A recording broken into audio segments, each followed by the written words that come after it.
And that was an explosive topic number one. I think my guy Lee is woken up now. You know, my guy Lee, before we got on the air, was a little bit sleepy. I can hear it in his voice. But now my guy's wide awake. All right. And now we out to topic number two. And we might as well make it do what it do. What is the latest and what does the latest contract extensions of Jahmyr Gibbs, Jonathan Taylor, and Bijan Robinson say about the running back renaissance? And Lee, I would love to begin to kick this one off. Go ahead. And, you know, to me, the NFL paying these running backs, it tells us a lot about where the league is today in regards to how they use and utilize the running game. You see, right now in America, Lee, and I want to dial it back before we attack the subject at hand. Right now in America, we are living in a pro-labor society. All right, you look at the wealth gap accumulated by the 1%, which is 38 trillion to be exact in total wealth, more than the whole entire middle class combined. You look at the job market, there's less openings, bad pay not keeping up with inflation, pro-labor society. Now, if you apply that same logic to sports, there's an ongoing debate about the salary cap and if it's good for sports leagues. Obviously, the MLB is currently going back and forth with that particular subject. But the NFL is more pro-labor than any of the sports leagues, in my opinion. And it has nothing to do with the salary cap and the fact that it's a hard salary cap. It's because they have a couple things that utilize their advantage as far as ownership, which is franchise tag and the fact that your contracts are genuinely not guaranteed fully. So those two things give the employers a lot of leverage over their employees. Now, when you talk about that more directly, the fact that you can get hurt, you know, and that's a big disadvantage. Imagine your contract not being fully guaranteed. You know, that you get injured, that's it. The money, they don't have to allocate the money back to you. It's over. So to me, that was a bigger disadvantage in the past to the running back position because they have the more physically demanding position, which could lead to a decrease in longevity. So with that being said, as I look at these contracts, when I saw these contracts agreed to, the first thing that came to mind was look at the fully guaranteed portion of the contract, not the annual per year. So now I'm looking at Jahmyr Gibbs, $51 million guaranteed. Now I'm looking at Bijan Robinson, $51 million guaranteed. Now I'm looking at Jonathan Taylor, $39 million guaranteed. Now I'm looking at Jeremiah Love, who didn't even play an NFL snap. His contract is fully guaranteed. So I believe that that's good for the running back position because they had the more physically demanding position. And this is not something that was happening just a couple of days or years ago. Now, I do believe that these running backs are benefiting from the salary cap rising each year. So there's more money to be spent when it comes to guarantees because now you have the, allocation to do so because your salary cap is rising, which means you have more money to dish out. So I do believe that the NFL is shifting back to running the football. When you look at the football aspect of it, I talked about the business, I talked about the cap. I want to talk about the football aspect.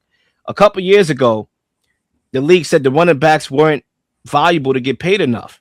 Now, when you look at how the league was a passing league just a couple years ago, guess what? It was a passing league. You had the Chiefs offense that was explosive with Tyreek Hill. You had all these spread out offenses. And guess what? You had the Vic Fangio, too high safety looks that took away the explosive play, which made you have to run the football. So now we all know that one thing about this league, it's a copycat league. So guess what? Just like how when Patrick Mahomes won the championship, everybody wanted to find the next Patrick Mahomes.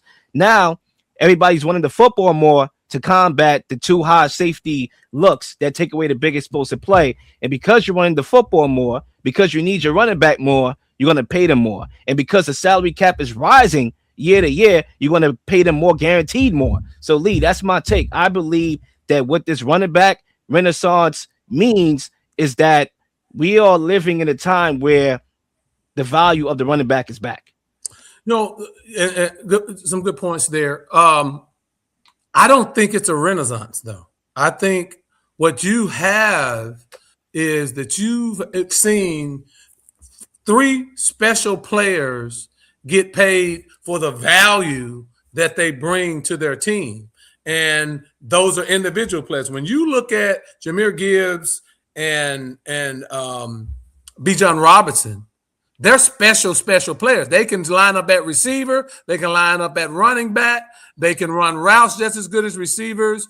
And you look at what they do, really yards from scrimmage, same way with Jonathan Taylor, because he catches the ball out of the backfield as well. These are generational type players in their position, so they deserve to get paid more money. But let me say this, Leah, when you look at the status and the positioning of where the running back is paid on a football team, they're still the fifth highest paid. Their position is still the fifth highest paid position in the league. The quarterback gets paid more. They get paid 50 to 60 million. The wide receiver, they're getting paid 35 to 45 million. The defensive ends are getting paid 35 to 40 million now. The D-backs are getting 30 to 40 million. The left tackle is getting 25 to 30 million. The running back is still fifth or sixth highest in their position. So it's not a renaissance. The salary cap, to your point, has raised up the money that you can give them. But when you look at the Atlanta Falcons, Bijan Robinson is the best player on the team, period. But he is the fourth or fifth highest player on the team. It doesn't calculate. Good point. I don't think from a pay perspective, same way with Jahmyr Gibbs. From a pay perspective, I don't think it's a renaissance. The importance of the position, certainly you're correct. If you can run the football in today's NFL, you can win a championship. There is no doubt about that, because the rules are set up for the passing game. And when you can run the football and force them, to your point, to come up and help out in run game, you can go over the top, and all of the rules down the field favor the offense. So the position itself is definitely back, and it never really left. There were times when you had the Mahomes, the Tyreek Hill, that was special, but the position is back. But the pay, as far as the ranking in the league and the order on the teams, that's still not. Both Gibbs, they're averaging $22 to $25 million a year on average. That's nothing, Leah, when you look at all of this money that all of these other positions are making compared to them. Drake London makes more money than Bijan Robinson on an annual basis. Jameson Williams is going to make more money than Jahmyr Gibbs, when both of those players are the best players on their team. So I don't see it as a renaissance. I see these players as special generational talents, and that's why they got paid. And it has, to your point, with the salary cap going over, the NFL is printing money. So it has given them a higher ceiling as far as what they can be paid, but their rankings is pitiful. Barry Sanders, Emmitt Smith, Thurman Thomas, Walter Payton, all of these guys were the highest paid players on their teams at one point. We won't have that, and I don't see us having that in the foreseeable future for the running back position in NFL right now. I mean, look, and those are fair, valid arguments to bring up. But I would say this as well. Just a couple of years ago, it's not like they were getting contracts immediately. They were getting tagged. So the fact that they're not getting tagged no more, and it's not like the tag just disappeared. That's still there. The NFLPA, again, I don't know what they're doing. They seem like they work more for the owners than they do the players, because I would have immediately abolished the franchise tag a long time ago. It would never even have existed, because to me, that's where the NFL has the pro labor, over the NFL. It's the fact that you have a franchise tag. So if negotiations don't go well, guess what? I tag you. You ain't going nowhere. So they was able to do that with the running backs a couple years ago. Now they're showing them more love. They're not tagging them no more. Now they're actually paying them. So whether, and I agree with your point as well, two things can be true at the same time. Yeah, sure. They still not the highest paid players on their team, when you could argue they are the best players on their team. Jonathan Taylor is, Jahmyr Gibbs is. I give Jared Goff credit. He's still good, but Jahmyr Gibbs is the weapon there, the biggest weapon there. Bijan Robinson is, but at the same time, there is improvement, because they were getting tagged just a couple years ago. Yeah, and to your point, a couple years ago, it would be hard pressed to get a running back making $10 million a year, average. An average. And plus, Seattle didn't bring back Walker too, so it kind of is like it really, because Kenneth Walker had an amazing Super Bowl. Darnold didn't play good in the Super Bowl.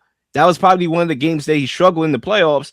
And Kenneth Walker, they rolled him to a championship, and they didn't bring him back. They felt like they was able to, have Zach Charbonnet, who was going to return back off an injury, but also draft another running back and reset that market. So there is a level to a point that you could bring up to make your point even more stronger. But at the same time, in general, I do believe that Bijan and Jahmyr Gibbs is just on a totally different stratosphere Absolutely. than a lot of these other guys. CMC, you can argue as well. CMC is more of a pass catching back than he is a guy that you want lining up every single snap as a traditional running back. He's more effective as a pass catcher, and that still brings value, and that's why he's paid as well. But also, Jeremiah Love didn't play a snap in the NFL. I was shocked to see that he got the contract that he got without playing the snap that he got. So again, the NFL was showing running backs more love than it was before.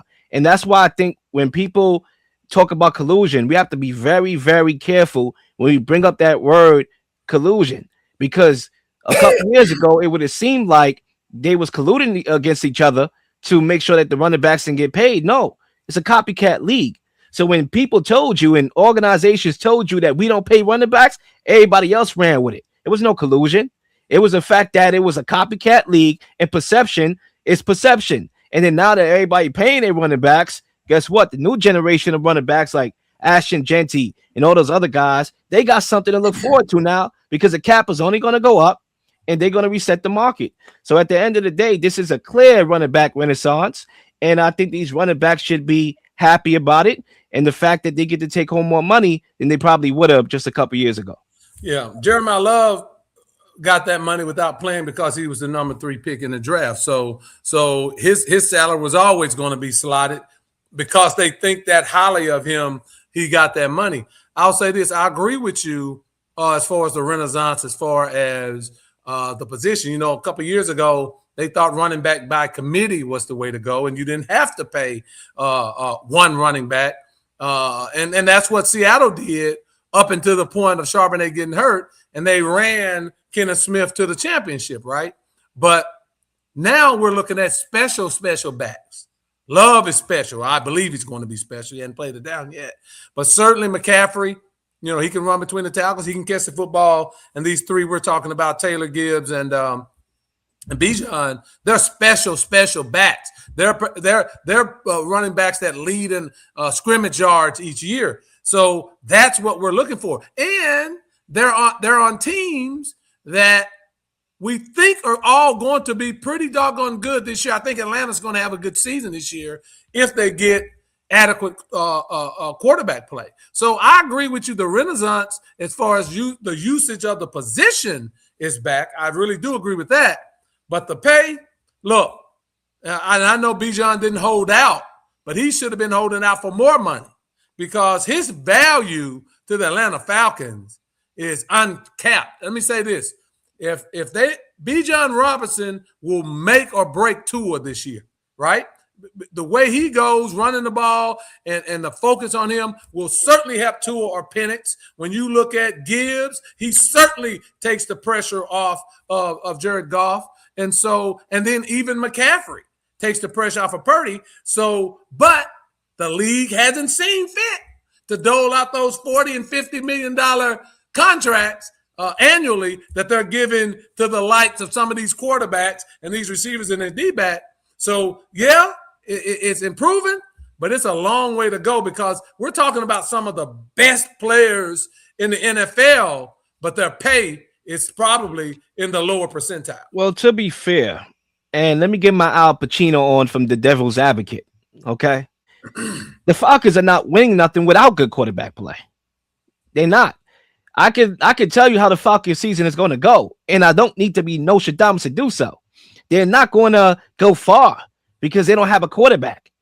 Get my point? They could be the best players on their teams, but you're not going to be able to ride them all the way to the championship. You're going to have good quarterback play minimum. There have been teams that got through the cracks and quarterbacks that may have not been elite that got through the cracks. Joe Flacco, Trent Dilfer, the list goes on.